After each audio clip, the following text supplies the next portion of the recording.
In small groups and large, the oldest citizens of St. George shake off sleep by acting like, well, a bunch of kids. We woke up this morning, so we feel great. Take this softball practice. To these guys, age is just a number.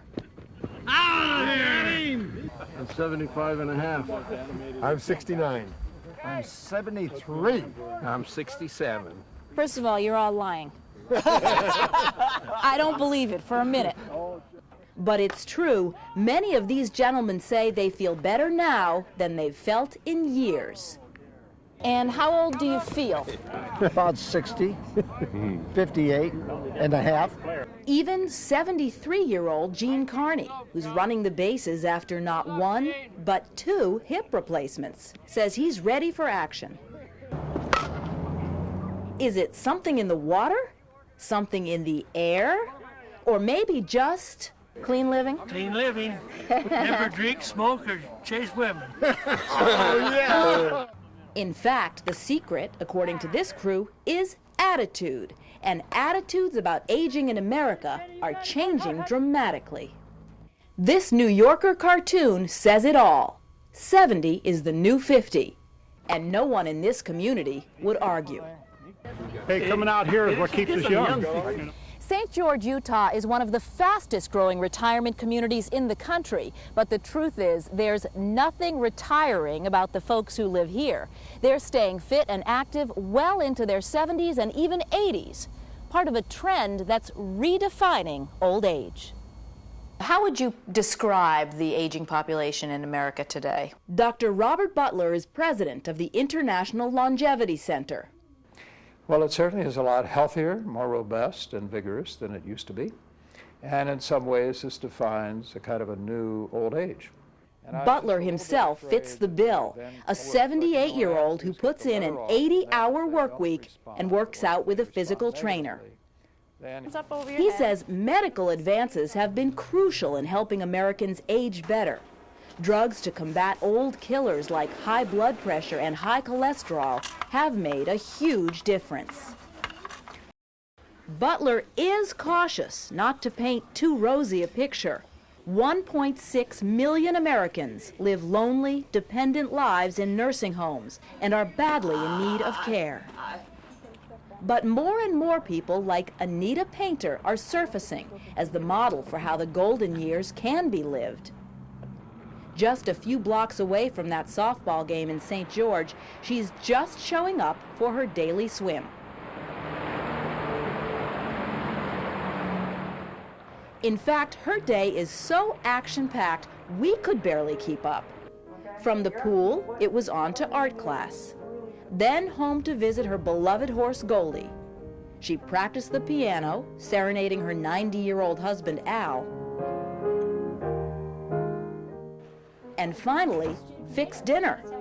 Not quite the portrait of a 72-year-old some of us had in mind. Are you old? Would you describe yourself as old? Absolutely not. As a matter of fact, I have to tell you my funny reaction. When I was 65 and that thing called a Medicare card came in the mail, and I can remember being absolutely furious, wondering why this 35-year-old woman inside me was getting a Medicare card. That attitude has kept Anita going strong. She has full-blown heart disease and has even broken her back, but she's determined to show that getting older means getting better. Well, I'm here to, by my life, prove that you are as young as you choose to be. Anita has even competed in the Huntsman World Senior Games, St. George's version of the Olympics for athletes 50 and older.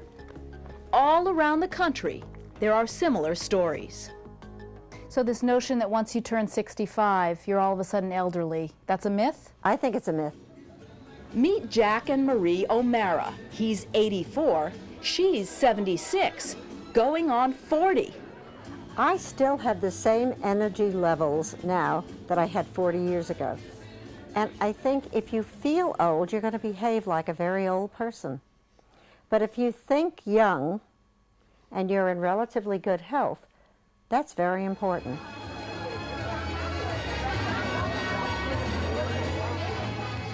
They go ballroom dancing 3 nights a week in their hometown of Little Rock, Arkansas, and have been twirling each other around on the dance floor since they met at New York's Roseland Ballroom back in 1946. That's really the way I exercise, but it's a delightful way to exercise. The physical realities of aging do creep in. Some of their friends have died, and Jack has a history of heart problems and is a little frail. He admits he struggles to keep up with Marie. But he also says one of the best decisions he's made in recent years was to become a patient of Dr. David Lipschitz. Dr. David, as he's known to his many devoted patients, practices a unique blend of medicine and ministry, taking patients' aches and pains very seriously. So how are you doing? I'm doing real good, except my legs are weak. Just my right one. While telling each and every one, you couldn't be better. You are fabulous.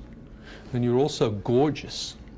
Lipschitz fervently believes that high self-esteem, love, spirituality, regular visits to the doctor, and lots of good old-fashioned exercise, hard exercise, can make almost any 70-year-old feel 50. You need to crack a sweat, in other words. Really you do. really need to make it count. And if you can run a marathon, all the better. And if there is one common thread linking all the senior citizens living healthy, full lives, it is that they stay physically active. Many were fit as young people, and they've stayed fit well into the sunset of their lives, like 72-year-old cyclist Jerry McAfee. My goal, ride all the way up here, clear up to the top and make the loop. That's 17 miles. Studies even show that physical activity helps ward off another leading fear we all have about old age, mental decline. Dr. Robert Butler of the Longevity Center. Well, I always like to say that exercise, if we could put it into a pill, would be our first longevity medicine.